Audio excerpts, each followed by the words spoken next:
High, আমি রূপম। এখন এই ভিডিওতে আমরা ইন্ডিয়ান সিনেমার বেশ কিছু আপডেটস দেবো। তো চলো আজকের ভিডিও শুরু করা যাক। আজকের প্রথম যেটা আপডেট সেটা হচ্ছে বুমারাং ছবির হিন্দি রিলিজ নিয়ে। দেখুন, আজকে সকালবেলা আর্টিস্টিক সেভেন সেন্স সাগরনীলের চ্যানেলে একটা ইন্টারভিউ এসেছে সৌভিক কুণ্ডুর, যেখানে তাকে জিজ্ঞাসা করা হয় হিন্দি রিলিজ নিয়ে, প্যান ইন্ডিয়া রিলিজ নিয়ে। সেখানে কিন্তু তিনি বলেন যে এর কোনো কনফার্মেশন নেই।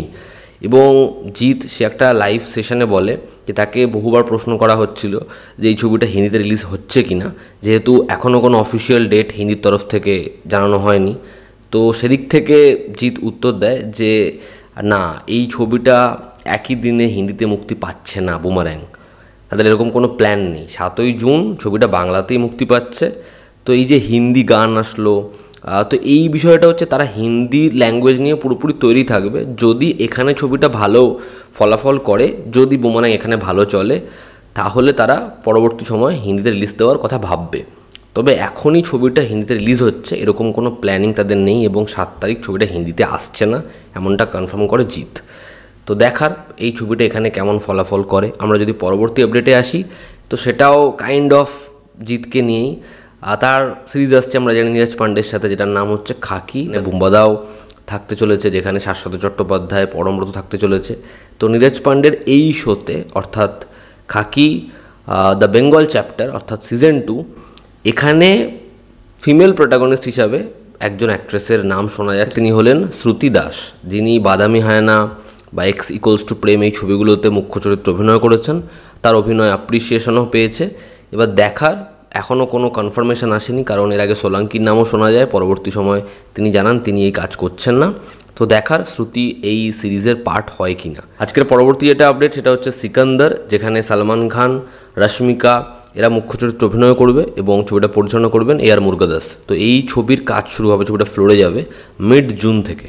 দেখার এই ছবির কাজ কতদিন ধরে কত বড় স্কেলে হয়। কালকি 2898 AD এই ছবিটা একটা বড় ডিউরেশনের সাথে আসছে।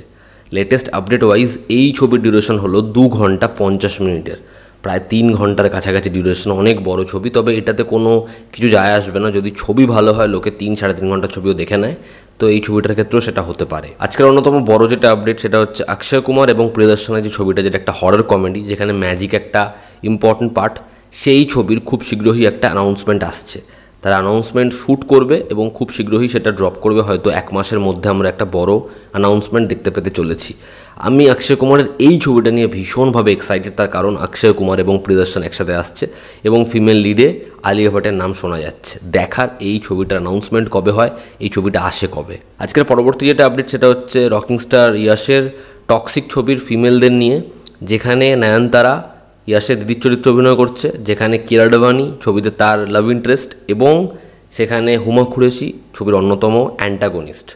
তো অনেকজন ফিমেল রয়েছে এই ছবিতে। দেখার প্রত্যেকটা চরিত্র হয় কেমন। এর পরবর্তী যদি আপডেটে আমরা আসি সেটা হচ্ছে বর্ডার 2 নিয়ে। বর্ডার 2তে আমরা জানি আয়ুষ্মান খুরানা রয়েছে, সানি দেওয়াল তো থাকবেই। তো সেই ছবিতে তারা পাঞ্জাব থেকে একজন বড় আর্টিস্টকে নিতে চাইছে, যে সেখানকার ফেস, এবং পাঞ্জাবের একটা বড় পোর্শন এই ছবিতে থাকতে চলেছে। তো দেখার আমরা পরবর্তী সময় কার নাম এই ছবিতে অ্যাসোসিয়েটেড হতে শুনি। এই ছিল আজকের লেটেস্ট আপডেটস। ভালো লেগে থাকলে লাইক করো, শেয়ার করো, সাবস্ক্রাইব করো। তোমাদের কি অপিনিয়ন জানিও। জনতা আমাদের পাশে আছে। আবার দেখা হচ্ছে। Take care.